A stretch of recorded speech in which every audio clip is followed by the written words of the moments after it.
الحمد للہ رب العالمین والصلاة والسلام علی سید الانبیاء والمرسلین وعلی آلہ واصحابہ اجمعین، اما بعد فاعوذ باللہ من الشیطان الرجیم، بسم اللہ الرحمن الرحیم۔ وَلَا تَكُونُوا كَالَّذِينَ تَفَرَّقُوا وَاخْتَلَفُوا مِن بَعْدِ مَا جَاءَهُمُ الْبَيِّنَاتُ وَأُولَئِكَ لَهُمْ عَذَابٌ عَظِيمٌ۔ يَوْمَ تَبْيَضُّ وُجُوهٌ وَتَسْوَدُّ وُجُوهٌ فَأَمَّا الَّذِينَ اسْوَدَّتْ وُجُوهُهُمْ اکفرتم بعد ایمانکم فذوقوا العذاب بما کنتم تکفرون واما الذین ابیضت وجوہہم ففی رحمت اللہ ہم فیہا خالدون۔ صدق اللہ مولانا العظیم۔ محترم مسلمان بھائیوں، اللہ تعالیٰ کا لطف و کرم ہے، اس کا فضل ہے، اس کی عنایت ہے کہ اس نے ہمیں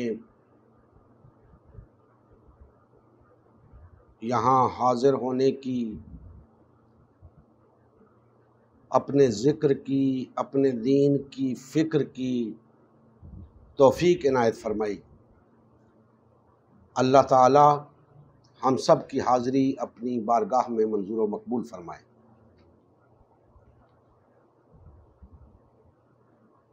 میں نے آپ کے سامنے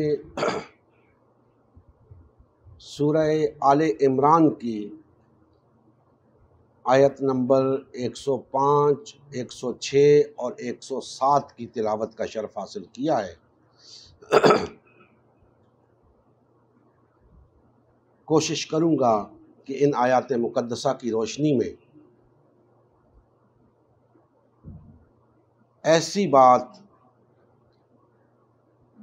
آپ بھائیوں کے سامنے رکھ سکوں جو حق پر مبنی ہو۔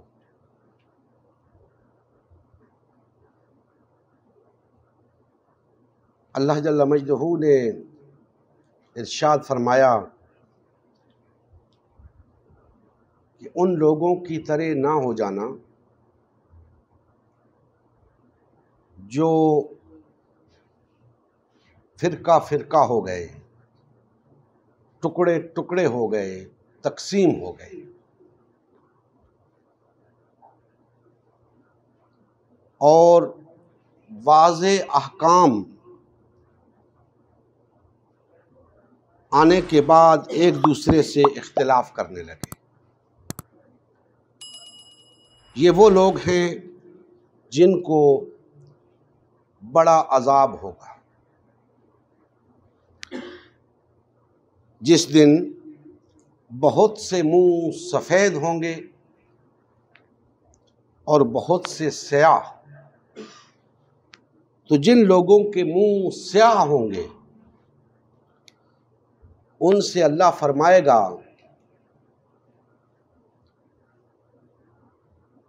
کیا تم ایمان لانے کے بعد کافر ہو گئے تھے؟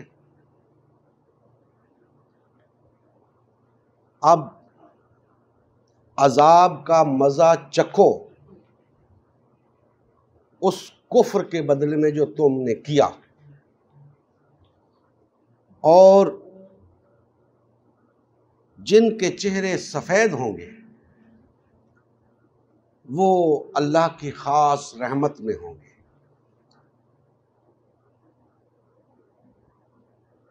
اور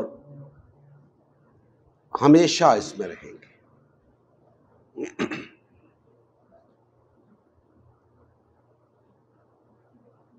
میرے سنی، شیعہ، بریلوی، دیوبندی، اہل حدیث، اہل قرآن بھائیوں،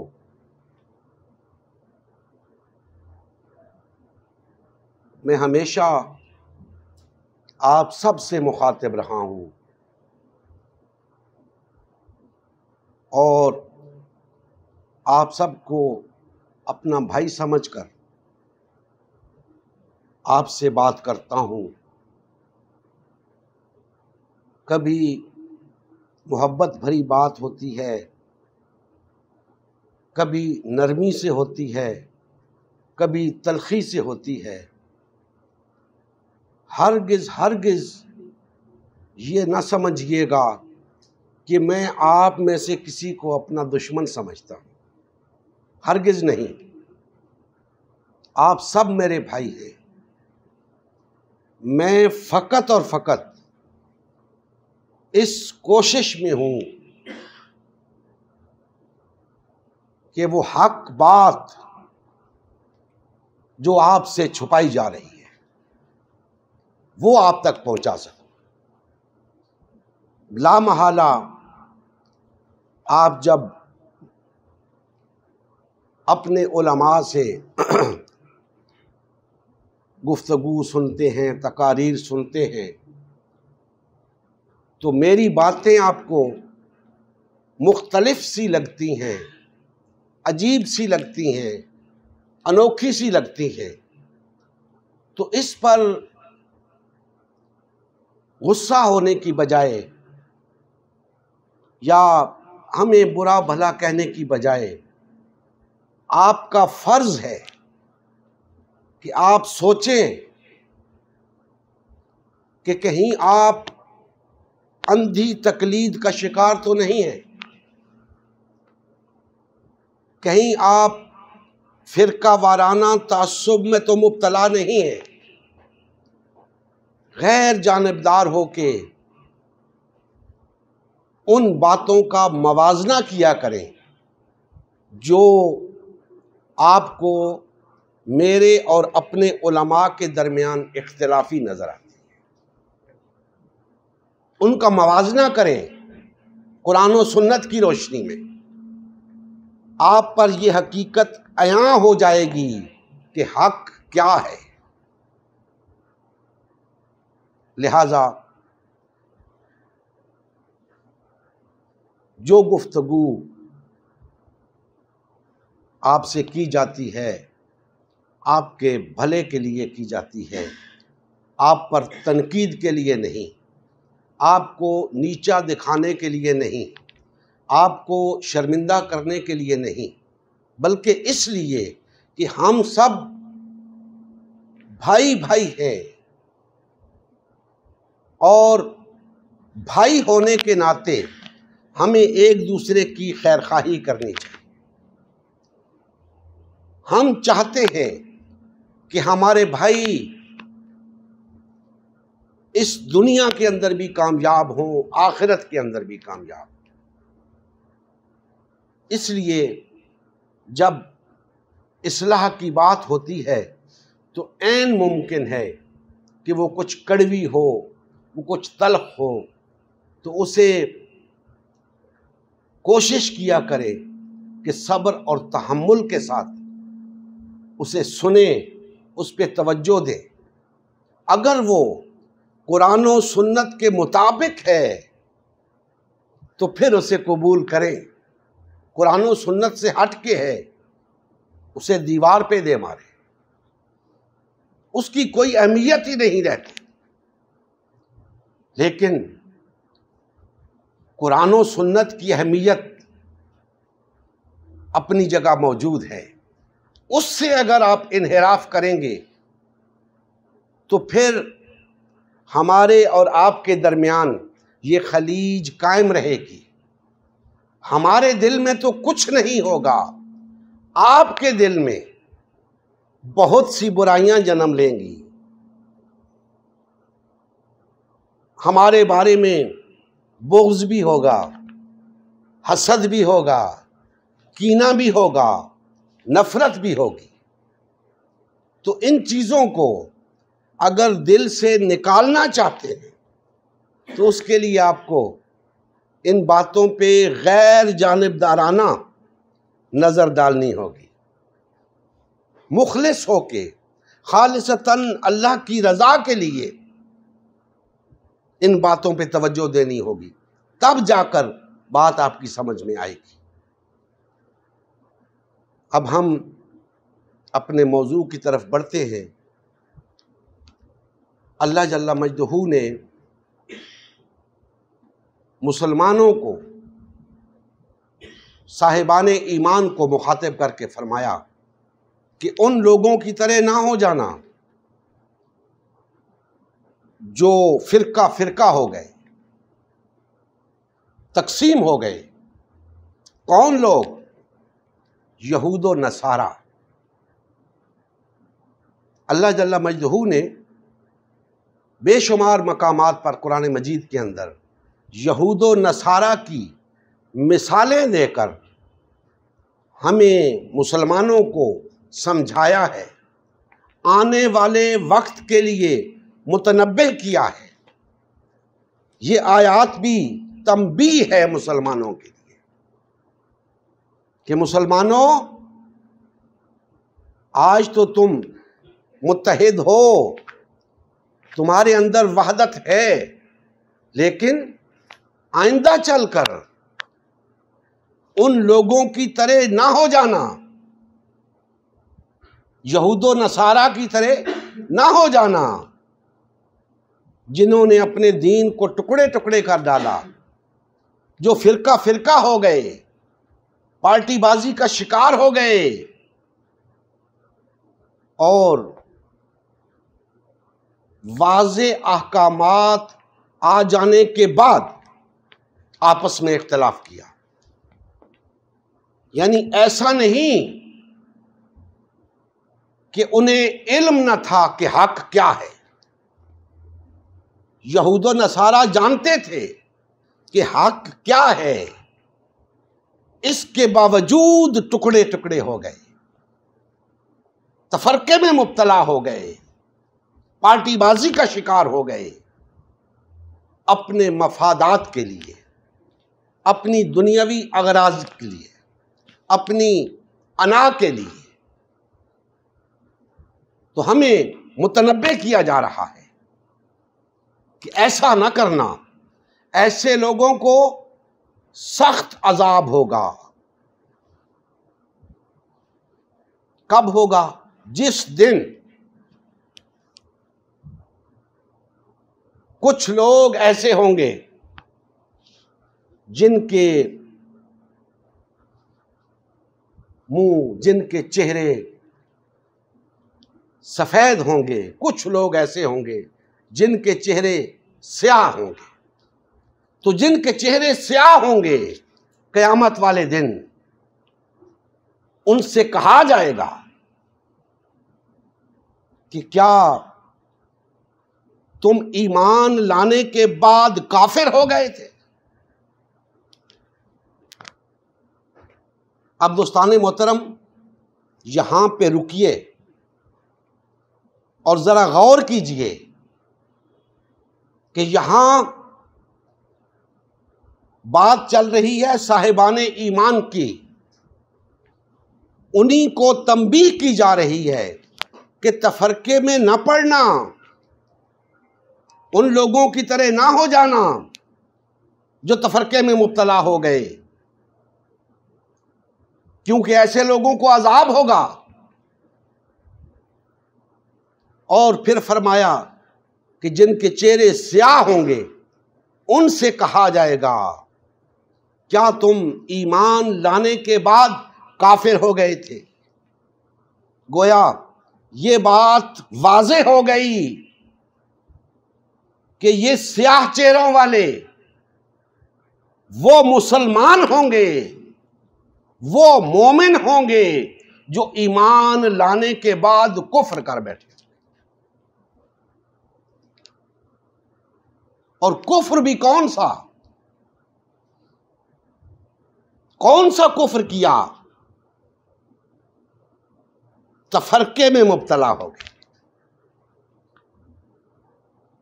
کیونکہ تفرقے کا بیان فرما کے اللہ جل مجدہ فرما رہے ہیں کہ اس دن تفرقے میں مبتلا لوگوں کو سخت عذاب ہوگا جس دن کچھ لوگوں کے چہرے سفید ہوں گے، کچھ کے سیاہ ہوں گے، اور سیاہ چہرے والوں سے پوچھا جائے گا، کہا جائے گا کہ کیا تم ایمان لانے کے بعد کافر ہو گئے تھے؟ اب مزہ چکھو اس عذاب کا جو کفر تم نے کیا اس کے بدلے۔ تو دوستان محترم، یہ کفر مسلمانوں نے کیا ہوگا۔ آپ کہہ سکتے ہیں کہ جن لوگوں نے دین کو چھوڑ دیا یہ ان کی بات ہو رہی ہے، جو مسلمان تھے تو ان میں سے اگر کوئی عیسائی ہو گیا، یہودی ہو گیا، ہندو ہو گیا، سکھ ہو گیا، تو یہ تو ان کی بات ہو رہی ہے۔ تو یاد رکھیں، مسلمانوں کی تاریخ میں ایسے افراد کی تعداد بہت کم ہے، اور یہاں ان کا تذکرہ نہیں ہو رہا۔ یہاں تو دو واضح گروہوں کی بات ہو رہی ہے کہ ایک گروہ ایسے لوگوں کا ہوگا جن کے چہرے سفید ہوں گے، ایک گروہ ایسے لوگوں کا ہوگا جن کے چہرے سیاہ ہوں گے۔ یہ اکا دکا کی بات نہیں ہو رہی، ایک اچھی خاصی تعداد کی بات ہو رہی ہے، اور علی وجہ البصیرت میں یہ سمجھتا ہوں کہ یہ ان لوگوں کی بات ہو رہی ہے جو ایمان لانے کے بعد کفر کرتے ہیں اور ڈنکے کی چوٹ پہ کہتے ہیں کہ ہم سے بڑا مومن کوئی نہیں۔ مسلمانوں کے اندر رہتے ہیں، مسلمان بن کے رہتے ہیں، لیکن کفر میں مبتلا ہوتے ہیں، اور آیات مقدسہ بتا رہی ہیں کہ وہ کفر تفرقے کا کفر ہے۔ آج تفرقے میں مبتلا لوگ ڈنکے کی چوٹ پہ کہتے ہیں کہ ہم سے بڑا مسلمان کوئی نہیں، ہم سے بڑا توحید پرست کوئی نہیں، ہم سے بڑا مومن کوئی نہیں۔ قرآن کہہ رہا ہے ایسے لوگ ایمان لانے کے بعد کافر ہو چکے۔ ہمیں کسی کو پن پوائنٹ کر کے یہ کہنے کی ضرورت نہیں ہے کہ تم ایمان لانے کے بعد کافر ہو چکے ہو۔ ہر شخص اتنا فہم رکھتا ہے کہ ایمان لانے کے بعد اگر قرآن تفرقے کو کفر کہہ رہا ہے تو کہیں وہ تفرقے میں مبتلا تو نہیں، وہ یہ بات سمجھ سکتا ہے اور اسے سمجھنی چاہیے۔ ہمیں کہنے کی ضرورت نہیں کہ تم ایمان لانے کے بعد کفر کر چکے ہو، تم ایمان لانے کے بعد کفر کر چکے ہو۔ ہر شخص اپنے گریبان میں جھانک کر یہ جان سکتا ہے کہ اگر وہ تفرقے میں مبتلا ہے تو ایمان لانے کے بعد کفر کر چکا ہے، اور اس کے لیے سخت عذاب ہے۔ قیامت والے دن ایسے لوگوں کے چہرے سیاہ ہوں گے، اور ان سے کہا جائے گا کہ کیا تم ایمان لانے کے بعد کافر ہو گئے تھے؟ تو دوستان محترم، یہ اتنی شدید وعید کیوں ہے؟ اتنی سخت سزا کیوں ہے؟ یاد رکھیں کہ وحدت دین کے اندر وہ مقام رکھتی ہے کہ اگر ہم کہیں کہ دین کی ساری عمارت کی بنیاد وحدت ہے تو غلط نہ ہوگا۔ اب اگر بنیاد ہی ڈھا دی جائے، بنیاد ہی نہ رکھی جائے، عمارت کیا خاک کھڑی ہوگی؟ ہم نے اس بنیاد کو گرا دیا ہے، وحدت کو پارا پارا کر دیا ہے، تقسیم ہو گئے ہیں، فرقے میں مبتلا ہو گئے ہیں، پارٹی بازی کا شکار ہو گئے ہیں، وحدت ختم ہو چکی ہے، تفرقہ عروج پر ہے، پارٹی بازی عروج پر ہے۔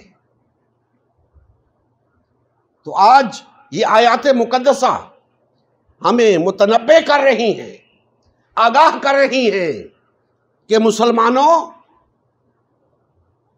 تمہارا یہ تفرقے میں مبتلا ہونا یہ معمولی جرم نہیں ہے، یہ کفر ہے، اور اس کی سزا یہ ہے کہ قیامت والے دن اس کفر میں مبتلا ہونے والوں کے چہرے سیاہ ہوں گے، انہیں سخت عذاب ہوگا۔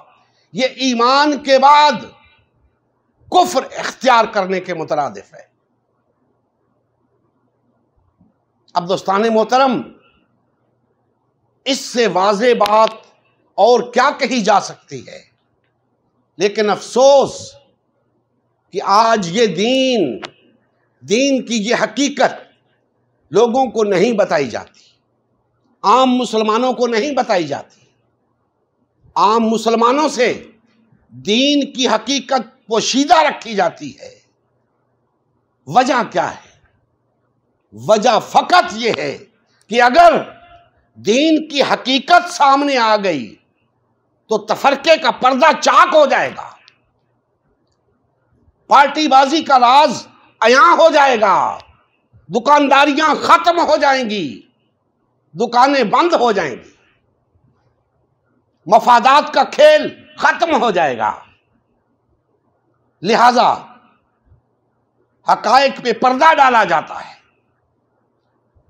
اور یہ آیت مقدسہ بتا رہی ہے کہ جس طرح یہود و نصارہ یہ بات جانتے تھے کہ حق کیا ہے، اس کے باوجود تفرقے میں مبتلا ہو گئے، میں یہ سمجھتا ہوں کہ ہمارے اکابرین بھی حق بات جانتے ہیں، اس کے باوجود تفرقے میں مبتلا ہیں۔ میں کیسے مان لوں؟ اتنے بڑے بڑے علماء، شیوخ، مفتیان کرام، مجتہدین اعظام اس حقیقت سے ناواقف ہوں کہ دین ہمیں وحدت کا درس دیتا ہے، تفرقے سے منع کرتا ہے۔ کون سا عالم ہوگا جو اس حقیقت سے آگاہ نہ ہو؟ میں اسے عالم سمجھتا ہی نہیں جسے یہ معلوم نہ ہو کہ دین کے اندر تفرقہ جرم ہے، کفر ہے، حرام ہے، ممنوع ہے، اور جسے یہ بھی پتا نہ ہو کہ وحدت لازم ہے، وحدت دین کی بنیاد ہے، وحدت دین کی اصل ہے۔ سب جانتے ہیں، جانتے بوجھتے وحدت کو ترک کر رکھا ہے، تفرقے کو اختیار کر رکھا ہے، اور جانتے بوجھتے واضح احکامات آ جانے کے بعد ہم سے زیادہ واضح احکامات کس کے پاس آئے ہوں گے؟ مسلمانوں سے زیادہ واضح احکامات کس کے پاس آئے ہوں گے کہ یہ کتاب اللہ نے نازل فرمائی، قرآن، اللہ کے آخری نبی حضرت محمد مصطفیٰ صلی اللہ علیہ وآلہ وسلم تشریف لائے، اس قرآن پر عمل کر کے دکھایا۔ اس سے واضح احکامات اور کیا ہو سکتے ہیں؟ اگر اس کے باوجود، ان احکامات کے آ جانے کے باوجود ہم تفرقہ کرتے ہیں تو یہ کفر نہیں تو اور کیا ہے؟ جب یہ احکامات ہمیں واضح طور پہ بتا رہے ہیں کہ ہر حال میں وحدت اختیار کر کے رہنا، ایک جماعت بن کے رہنا، آپس میں جڑ کے رہنا، باہمی رشتہ اخوت میں منسلک رہنا، بھائی بھائی بن کے رہنا، اجتماعیت اختیار کر کے رہنا، سیسا پلائی ہوئی دیوار بن کے رہنا، جسد واحد کی طرح رہنا. جب یہ احکامات واضح ہیں، اس کے باوجود اگر تفرقہ کیا جاتا ہے تو یہ کفر نہیں تو اور کیا ہے.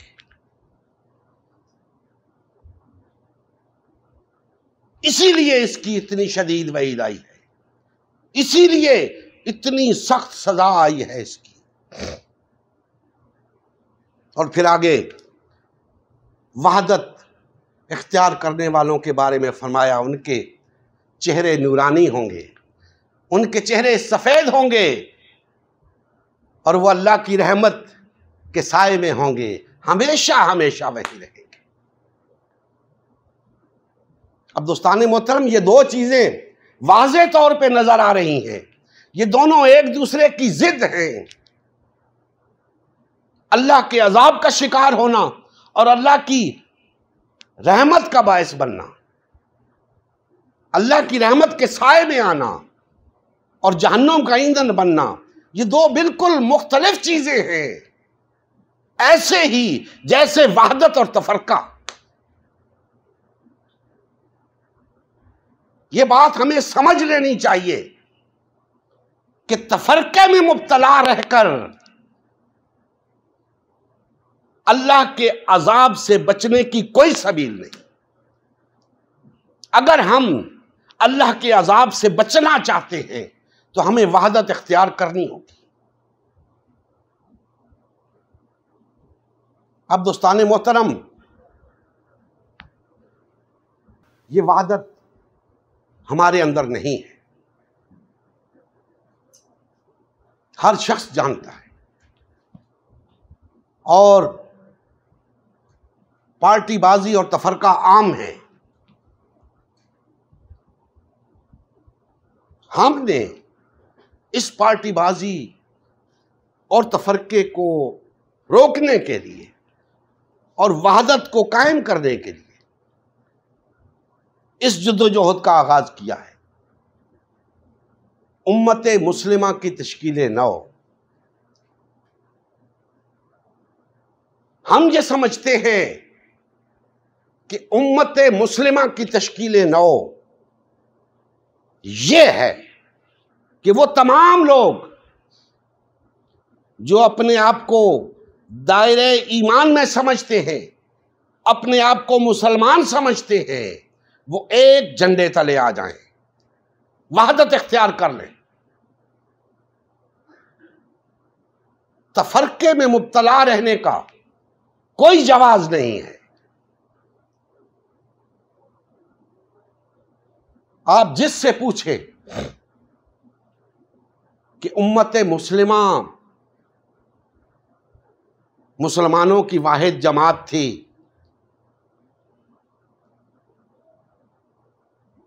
آپ کا امت مسلمہ سے کیا تعلق ہے، تو وہ کہے گا کہ میں امت مسلمہ کا رکن ہوں.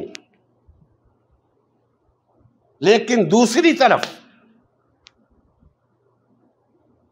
کہیں وہ جماعت اسلامی کا رکن ہے، کہیں وہ منہاج القرآن کا رکن ہے، کہیں وہ دعوت اسلامی کا رکن ہے، کہیں تحریک لبیک کا رکن ہے، کہیں پیپلز پارٹی کا رکن ہے، کہیں تحریک انصاف کا رکن ہے، کہیں مسلم لیگ کا رکن ہے. دوستان محترم، یہ دوہری رکنیت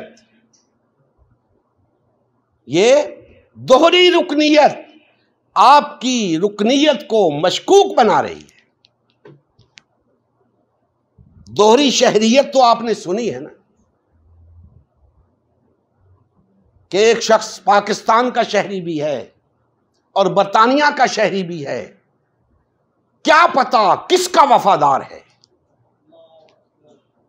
کیا معلوم کس کے لیے کام کرتا ہے، اوپر سے کس کے ساتھ ہے، اندر سے کس کے ساتھ ہے، کچھ معلوم نہیں. یہی حال رکنیت کا ہے. دو کشتیوں کا سوار کبھی کنارے نہیں لگتا. تم کہتے ہو کہ تم امت مسلمہ کے رکن بھی ہو، اور کسی اور جماعت کے رکن بھی ہو، بتاؤ تو صحیح وفادار کس کے ہو؟ تمہاری وفاداریاں تو کسی اور جماعت کے ساتھ ہیں، امت مسلمہ کے ساتھ تو کوئی وفاداری نہیں۔ تم جیتے اور مرتے تو کسی اور جماعت کے لیے ہو۔ یاد رکھو، تم اسی جماعت کے رکن تصور کیے جاؤ گے جس کے وفادار ہو، جس کے گن گاتے ہو، جس کے لیے جیتے اور مرتے ہو۔ کہتے رہو تم امت مسلمہ کے رکن ہو، تم نہیں ہو۔ تمہارے کہنے سے کیا ہوتا ہے؟ اگر واقعتاً تم امت مسلمہ کے رکن ہو تو اس رکنیت کو ختم کر کے دیکھو جو تم نے اختیار کر رکھی ہے، نہیں چھوڑو گے۔ پتا چلا تم اس کے وفادار ہو، امت مسلمہ کے نہیں۔ تو یہ دو رکنیتیں تمہاری وفاداری کو مشکوک بنا رہی ہیں۔ ایک طرف ہو جاؤ، یا ادھر یا ادھر۔ لیکن افسوس کہ تم تو امت مسلمہ کو جماعت ہی نہیں مانتے۔ یاد رکھو، امت مسلمہ جماعت تھی، امت مسلمہ جماعت ہے، امت مسلمہ جماعت رہے گی۔ امت مسلمہ اس وقت جماعت تھی جب کوئی دوسری جماعت تھی ہی نہیں، کسی جماعت کا وجود ہی نہ تھا، کسی دوسری جماعت کے بارے میں سوچنا بھی گناہ تھا۔ تم کہتے ہو امت مسلمہ جماعت ہی نہیں، اور اگر کل امت مسلمہ جماعت تھی تو آج بھی جماعت ہی ہے۔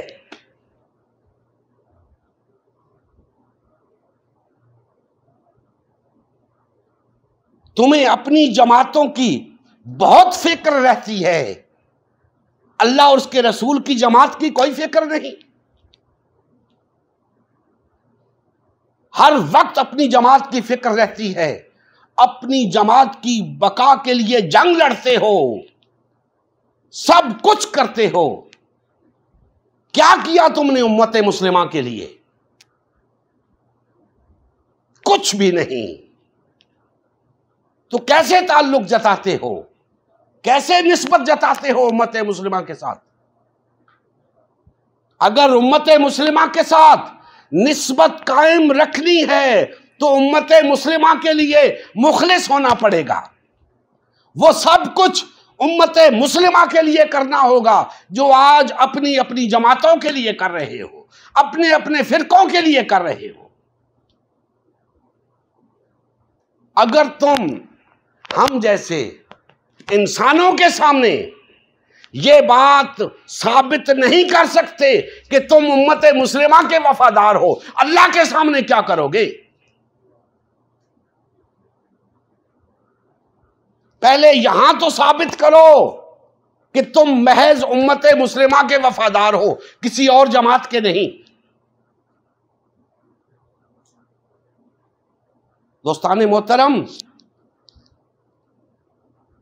یہ تفرقہ انسان کو دین سے دور کر دیتا ہے، اللہ اس کے رسول سے دور کر دیتا ہے۔ آج یہی حال مسلمانوں کا ہو چکا ہے کہ تفرقے میں مبتلا ہو گئے، دین کا تصور ہی بدل گیا، اپنے اپنے تصورات لے کے بیٹھے ہیں، اپنے اپنے جتھے بنا کے بیٹھے ہیں، امتیں کھڑی کر کے بیٹھے ہیں، امتیں بنا رکھی ہیں، اپنی اپنی امت کا غلبہ چاہتے ہیں، امت مسلمہ کی فکر کسی کو نہیں۔ ارے تمہاری ان امتوں کی کوئی حیثیت نہیں،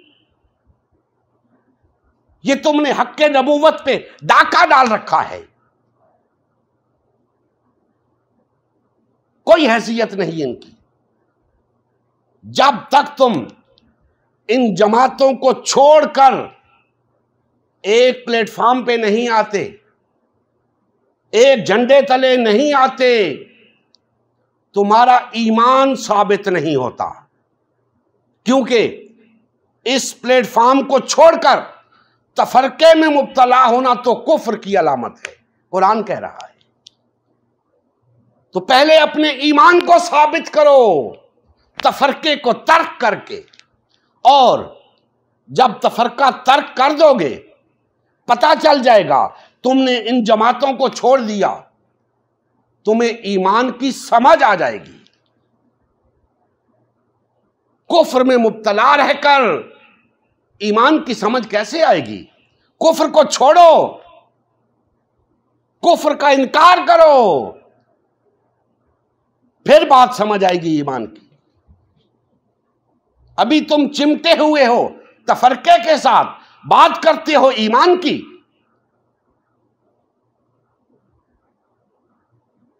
یاد رکھو، جب تک تفرقے میں مبتلا ہو تم اس دنیا کے اندر عزت کی زندگی نہیں پا سکتے، ذلت ہی تمہارا مقدر رہے گی۔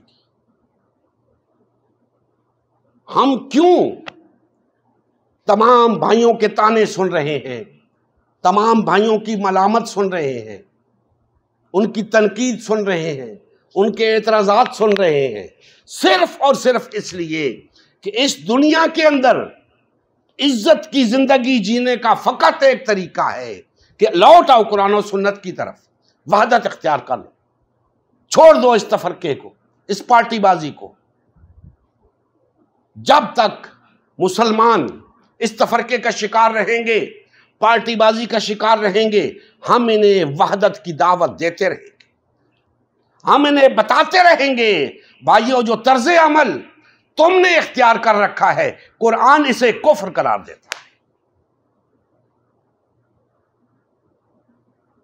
اب اس طرز عمل کو ترک کر کے وہ طرز عمل اختیار کرو قرآن جسے ایمان قرار دیتا ہے، بات ختم ہو جائے گی۔ کوئی لمبا چوڑا فلسفہ نہیں دین کا، بڑی سادہ سی بات ہے، وحدت اختیار کرو۔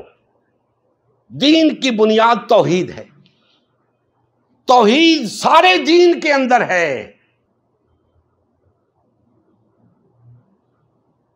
امت بھی، امت واحدہ کیا ہے؟ توحید ہے۔ نبی اور رسول کا ایک ہونا کیا ہے؟ توحید ہے۔